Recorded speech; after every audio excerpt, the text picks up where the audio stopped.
आध्यात्मिक आधुनिक है नहीं, वैज्ञानिक तो मैं दे दूंगा, वैज्ञानिक इसे बर्फ में और गैस में तो अंतर है।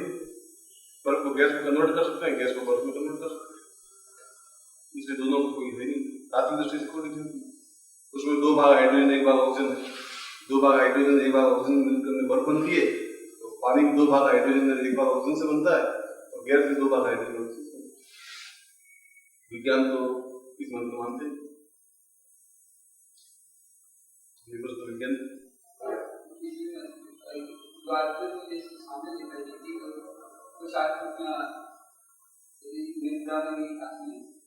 सूक्ष्म रूप में इसको हम देखेंगे, सूक्ष्म और कुछ आकृति सामने दिखती है, तो दोनों में भिन्नता होती है, दोनों में असमानता काफी ज्यादा है। और इसमें सही स्थिति कैसे पता की जा सकती है कि वास्तविक स्थिति क्या है? और स्वप्न से संबंधित प्रश्न, जहाँ आकृति कहते हैं उसको स्वप्न कहते हैं। चलिए आगे।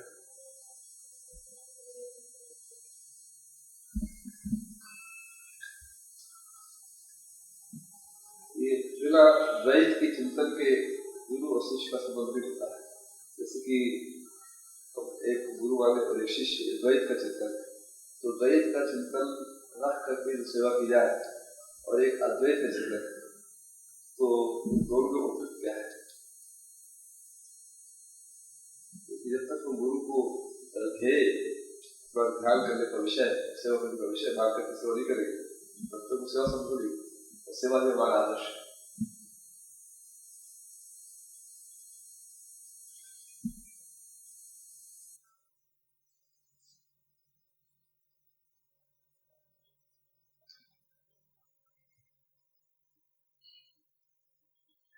हमारा एक प्रश्न भोजन से संबंधित था, भोजन से संबंधित प्रश्न सामान्य प्रश्न। तीसरा प्रश्न जो था वो प्रश्न और श्रीवास्तव का प्रश्न लगभग एक दूसरे से पूर्ण।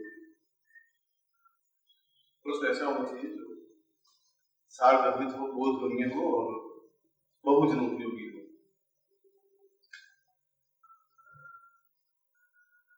प्रश्न है कि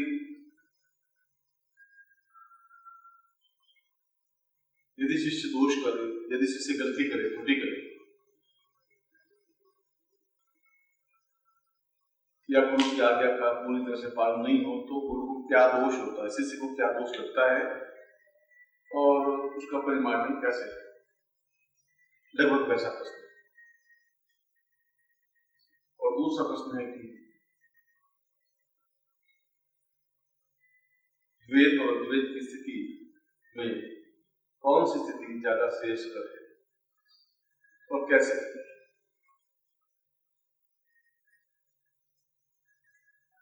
ये द्वैत और अद्वैत की स्थिति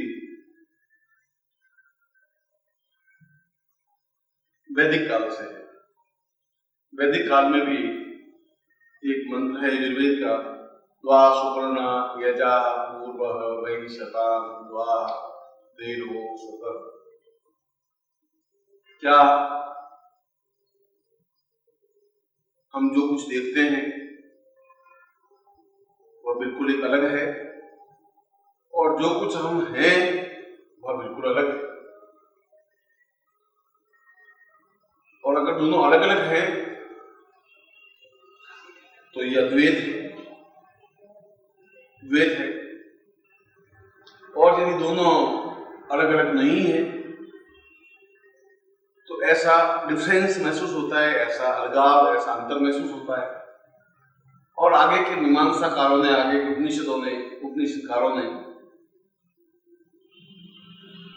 इस प्रश्न को लेकर के बहुत जूझे और यह द्वैत और अद्वैत का विचार विनिमय, द्वैत और अद्वैत की लड़ाई वैदिक काल से लगा करके आज तक भी चलती आई।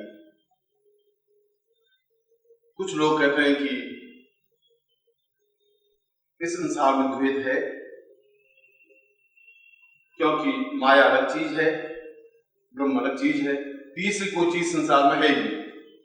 जो कुछ है वह पूरा संसार और जिस संसार के हम भी एक प्राणी, एक सदस्य, एक पदार्थ है, हम अपने आप में कोई नवीन वस्तु नहीं है।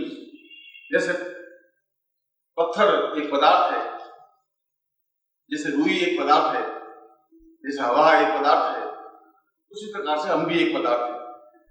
और वैज्ञानिक भाषा में एक पदार्थ में भार होना चाहिए। पदार्थ उसको कहते हैं जो जगह घेरता हो, पदार्थ उसको कहते हैं जिसमें घनत्व होता हो। और मनुष्य में घनत्व भी है, मनुष्य जगह घेरता है और मनुष्य में भार है, इसलिए मनुष्य भी पदार्थ की श्रेणी में ही आता है। और दूसरी है माया।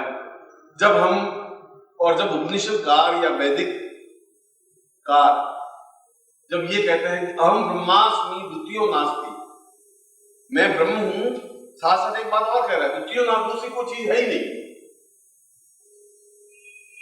जब मैं ब्रह्म हूं तो फिर ये पत्नी क्या है, और मैं ब्रह्म हूं तो फिर ये पुत्र क्या है, और मैं ब्रह्म हूं तो फिर ये पंखा, ये लाइट, ये रोशनी, ये सुख, ये सामने की वस्तु, ये विलासिता, ये ऐश, आराम, भोग, विलास, ये सब क्या है? क्योंकि शास्त्र तो झूठ है नहीं, और शास्त्र ने ये कहा है अहम ब्रह्मास्मि, क्योंकि संसार में केवल मैं हूं, अहम। और अहम शब्द बना है पूरे संस्कृत की वर्णमाला का सार गर्भित स्वरूप, क्योंकि वर्णमाला का प्रथम अक्षर अ से शुरू होता है, अंतिम अक्षर ह है, और आ ई से शुरू करते हैं, गड़ से दीजिए, और हम अ से लगा करके ह तक जितने वर्ण हैं और उस बीच में जितने नाम आ जाते हैं, पशु, पक्षी, कीट, पतंग, आदमी, वह सब कुछ मैं हूं। इसलिए उसने शास्त्र का अहम, उसने मनुष्य के लिए अहम नहीं कहा, यानी मैं सब कुछ मैं ही हूं। और श्री कृष्ण ने भी गीता में वही बात कही, जो अहम ब्रह्मास्मि में शब्द आया, उसी अहम की व्याख्या गीता में हुई। और गीता का अगर 10वें अध्याय में पढ़े, 10वें अध्याय में कृष्ण अर्जुन को कह रहे हैं कि मैं वृक्षों में पीपल का पेड़ हूं, ऐसा बोलते हैं। ऐसा नहीं कि मैं कृष्ण हूं, वो कह रहे हैं कि मैं नदियों में गंगा नदी हूं, मैं पहाड़ों में हिमालय हूं, मैं धातुओं में स्वर्ण हूं। इसका मतलब, उसका कहने का मतलब है कि अहम ब्रह्मास्मि, मैं ब्रह्म हूं। और यह अगर तुम मुझे पत्ता समझ सकते हो, मुझे पेड़ समझ सकते हो, मुझे नदी समझ सकते हो, मुझे धातु समझ सकते हो, कुछ भी समझ सकते हो, ये जो कुछ है वह मैं स्वयं हूं। यह तो उन लोगों की विचारधाराएं हैं जो अद्वैत मानते हैं। ये अद्वैत मानने वाले लोगों की चिंतन है, एक विचार है, एक धारणा है, और उस विचार को भी हम बिल्कुल नेगलेक्ट नहीं कर सकते, मना नहीं कर सकते। अद्वैत, क्योंकि वह स्वयं कह रहे हैं कि मेरे अलावा संसार में जो कुछ है वो है ही नहीं। द्वैत को मानने वाले भी विचारक हैं, और वे कहते हैं कि अहम, मैं तो हूं, इसको हम मना नहीं कर रहे, मगर मेरे अलावा भी दूसरी चीजें हैं जो मेरे ऊपर प्रभाव डालती हैं। जो मेरे ऊपर अगर प्रभाव डाल सकती है तो फिर दूसरी कोई चीज नहीं है। तो ये नहीं करें दूसरी, तुम पीपल के पेड़ हो, इसमें हम भी मानते हैं, और तुम नदी हो, ये भी हम मान लेते हैं, और तुम हिमालय हो, ये भी हम मान लेते हैं, मगर तुम पर अगर दूसरी चीज का प्रभाव पड़ता है तो फिर वो दूसरी चीज कुछ जरूर है जो प्रभाव पड़ता है। और हम पर प्रभाव पड़ता है सर्दी का, गर्मी का, परिस्थितियों का, गाली का, प्रशंसा का, सम्मान का, असम्मान का, बीमारियों का, रोग का, सुख का और दुख का। इसका मतलब है कि ये चीजें कुछ और चीज है जो हम पे प्रभाव डालती है, और प्रभाव को दूसरी चीज डाल सकती है। क्योंकि अगर तुम खुद प्रभाव ही हो तो फिर ये कभी गर्मी कभी सर्दी क्यों होती है, हमें ऐसा जाता क्यों? अगर दूसरी कोई चीज है ही नहीं, अगर प्रभाव व्याप्त करने में समर्थ नहीं है, तो कभी तुम रोते हो, कभी प्रसन्न होते हो, ऐसा क्यों होता है? इसलिए वो कह रहे हैं कि नहीं, एक ही चीज तक तो नहीं है, द्वैत है, दो चीजें अलग अलग है। एक चीज ब्रह्म है और दूसरी वे सारी चीजें हैं जो उस ब्रह्म पे प्रभाव डालती हैं, जिनको माया कहा गया है। इसलिए इन दोनों की अलग अलग विद्वानों ने अलग अलग ढंग से व्याख्या की है, और कोई भी शास्त्र, कोई भी चिंतन कभी आगे बढ़ता है जब कहीं विरोध होता है। अगर विरोध नहीं हो तो शास्त्र आगे नहीं बढ़ सकता, क्योंकि मैं एक ही लाइन की व्याख्या दूसरे ढंग से करूंगा, एक आगे दूसरे ढंग से करेगा। कानून, जो भारतीय कानून बनाए गए, उसकी एक पुस्तक प्रकाशित है, और दोनों वकील उस पुस्तक में एक लाइन के दो अलग अलग अर्थ निकालते हैं।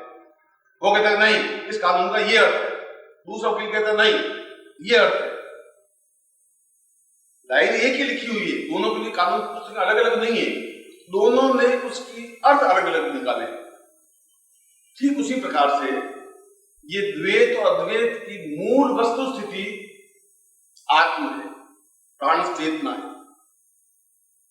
और इस प्राण चेतना के उन लोगों ने दो अर्थ निकाले हैं, जिसको ब्रह्म कहा गया है, जिसको माया कहा गया है। प्रश्न ही समाप्त नहीं होता।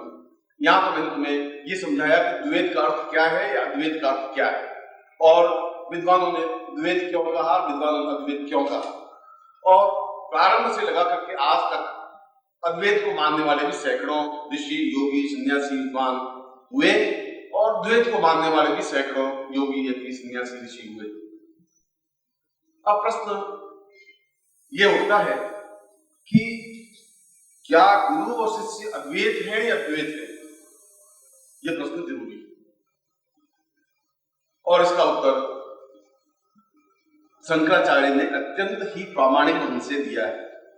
और मैं शंकर का या शंकराचार्य का उदाहरण इसलिए देता हूं कि वे साक्षात शिव के स्वरूपमय हैं, और शिव अपने आप में पूर्णतः देव है, जिनको कि देवता ही नहीं महादेव कहा गया है। और उन्होंने जो कुछ व्याख्याएं की, जो कुछ चिंतन किया, जो कुछ तर्क दिया, जो कुछ बात कही, वो अपने आप में अत्यंत सारगर्भित और महत्वपूर्ण है। और जहां गुरु और शिष्य का प्रसंग आया, वहां पर उन्होंने, शंकराचार्य ने स्पष्ट रूप से कहा, पूर्वम सतई पूर्णमदेव रूपम गुरुवै बताम पूर्णमदेव शिष्य। शिष्य गुरु से अलग है, शिष्य गुरु नहीं है और गुरु शिष्य नहीं है, वह दोनों एक अलग अलग है। इसलिए अलग अलग है कि जीवन में अद्वैत है ही नहीं। अद्वैत केवल अपने आप को छलावा देना है, और सही अर्थों में देखा जाए तो अद्वैत के मीमांसाकारों ने आखिर हार माननी स्वीकार की, और द्वैत के सिद्धांत को मानने वालों ने अपने सिद्धांत को ज्यादा ढंग से प्रतिपादित किया। यानी जिन्होंने ये कहा कि माया और ब्रह्म अलग अलग है, इस बात को अधिकतर विद्वानों ने स्वीकार किया, और परसेंटेज के हिसाब से कहें तो यह परसेंटेज 90% और 10% है। 10% कहा कि अलग अलग नहीं है, और 90% शास्त्रकारों ने वेदों से लगाकर आज तक इस बात को कहा कि माया अलग है, ब्रह्म अलग है, और माया व्याप्त होती है ब्रह्म पर भी, क्योंकि ब्रह्म किसी शरीर में स्थित है, ब्रह्म अलग खड़ा नहीं हो सकता। वह ब्रह्म जब शरीर में स्थित है तो वह शरीर उस माया से व्याप्त होता है। जब मैं सुख अनुभव करता हूं तो ब्रह्म अनुभव नहीं कर रहा है, मैं अनुभव कर रहा हूं। मैं, जो कि मेरा शरीर है, मैं गर्मी महसूस कर रहा हूं, मैं सर्दी महसूस कर रहा हूं, मैं प्रसन्न हो रहा हूं, मैं उदास हो रहा हूं, क्योंकि ब्रह्म तो निर्विकार है, निर्लिप्त है, निर्विचार है, उसके ऊपर न किसी प्रकार का प्रभाव पड़ता है, वह एक अलग चीज है। इसलिए गुरु और शिष्य भी अपने आप में द्वैत है। शिष्य की एक मर्यादा है, गुरु की एक मर्यादा है। गुरु एक तत्वबोध है, शिष्य भी एक तत्वबोध है, या यूं कहा जाए कि गुरु का एक अंशीभूत स्वरूप है। जो गुरु अपने आप में पूर्ण है, उसका एक घटक, एक चिंतन, एक कण शिष्य है। मगर शिष्य अपनी क्रियाओं के माध्यम से, अपने चिंतन के माध्यम से, अपने विचारों के माध्यम से गुरु की ओर बराबर बढ़ता हुआ उसमें पूर्णतः लीन हो सकता है, और लीन होकर के अद्वैत बन सकता है। क्योंकि